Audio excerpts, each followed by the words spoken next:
పూనాపట్నం నుంచి ఒక పత్రికా విలేకరి స్వామిని చూడాలని తిరుమల కొండకు బయలుదేరాడు. స్వామివారి దర్శన సమయానికి వైకుంఠం వద్దకు చేరాడు. అక్కడ శ్రీవారి సేవకులు దర్శన టికెట్ చూసి క్యూలోకి పంపుతున్నారు. విలేకరి ముందు ఓ 6 పదులు పైబడిన వృద్ధురాలు నిలబడి ఉంది. ఆమెకు తోడుగా 12 ఏళ్ల మనవడు కూడా వచ్చి ఉన్నాడు.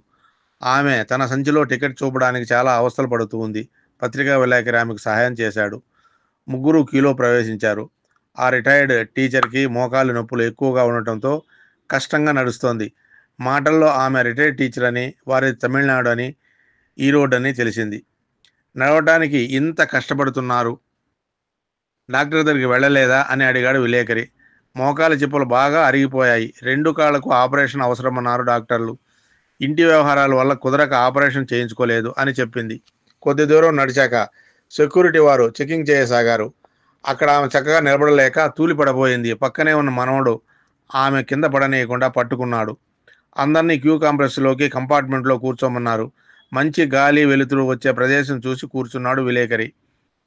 కుంటుకుంటూ వస్తున్న రిటైర్డ్ టీచర్కి, ఆమె మనవడికి కూడా స్థలం పెట్టాడు. అభిమానంగా కూర్చోమని స్థలం చూపాడు. ఆమె కూర్చోలేదు. మనవడు మాత్రం కూర్చున్నాడు. కొద్దిసేపు కూర్చుంటే అలసట తగ్గుతుంది, మీ మోకాలు నొప్పులు కూడా తగ్గుతాయి అని చెప్పాడు. పర్లేదు అని చెప్పి నిలబడే ఉంది. గంట గడిచింది. కంపార్ట్మెంటు గేటు తీయలేదు. మరో గంట గడిచింది. అప్పుడు తీశారు. జనం పొలోమని పరుగులు తీశారు. ఆ 2 గంటలు మోకాలు నొప్పులకి ఆమె బాధపడుతూనే నిలబడి ఉంది. మోకాళ్ళను అప్పుడప్పుడు అదుముకుంటూ నడుస్తోంది. ఆమె తన చెప్పినట్లు కూర్చోకపోవడం విలేకరికి నచ్చలేదు. 2 గంటలు నిలబడుకోవాల్సిన అవసరం ఏముంది, కూర్చొని ఉండవచ్చు కదా అనుకున్నాడు. వాళ్ళకి దూరంగా జరిగి జనంతో పాటు వెళ్ళిపోవాలనుకున్నాడు. కానీ ఎందుకో మనస్కరించలేదు. వారితో పాటే నడవసాగాడు. తిరుమల నంబి ఆలయం వద్ద ఉండే మూవింగ్ బ్రిడ్జి దగ్గరికి వచ్చింది క్యూ లైను. తట్టుకోలేని నొప్పితో బాధపడుతోంది ఆ రిటైర్డ్ టీచర్. ధైర్యం చెబుతున్నాడు మనవడు. అక్కడ కొద్దిసేపు కూర్చునే అవకాశం ఉంది. అప్పుడు కూడా ఆమె కూర్చోలేదు. అలా ఇబ్బందిగా నడుస్తూనే ఉంది. ద్వారం దాటి ధ్వజస్తంభానికి నమస్కరించి బంగారు వాకిలి గుండా లోపలికి ప్రవేశించి దర్శనం చేసుకున్నారు.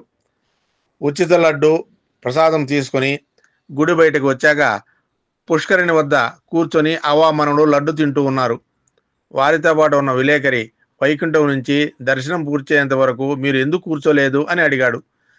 ఆమె గుడివైపు తిరిగి చేతులెత్తి నమస్కరిస్తూ, పెరుమాళ్ళు వెంకటేశ్వర స్వామి కొన్ని వేల సంవత్సరాలుగా అలా గర్భగుడిలో మన కోసం నిలబడే ఉన్నాడు. స్వామివారి దర్శనం కోసం వచ్చినప్పుడు మనం కూర్చోవడం భావ్యం కాదు కదా అని సమాధానమిచ్చింది. ఆమెకు స్వామివారి పట్ల ఉన్న భక్తి, గౌరవం, నమ్మకానికి విలేకరి కళ్ళు తడయ్యాయి. స్వామి, ఎన్ని బాధలో మనిషికి, లిప్తకాలం నిన్ను చూస్తే ఎంత ఉపశమనమో కదా అనుకుంటూ అక్కడి నుంచి కదిలాడు ఆ విలేకరి.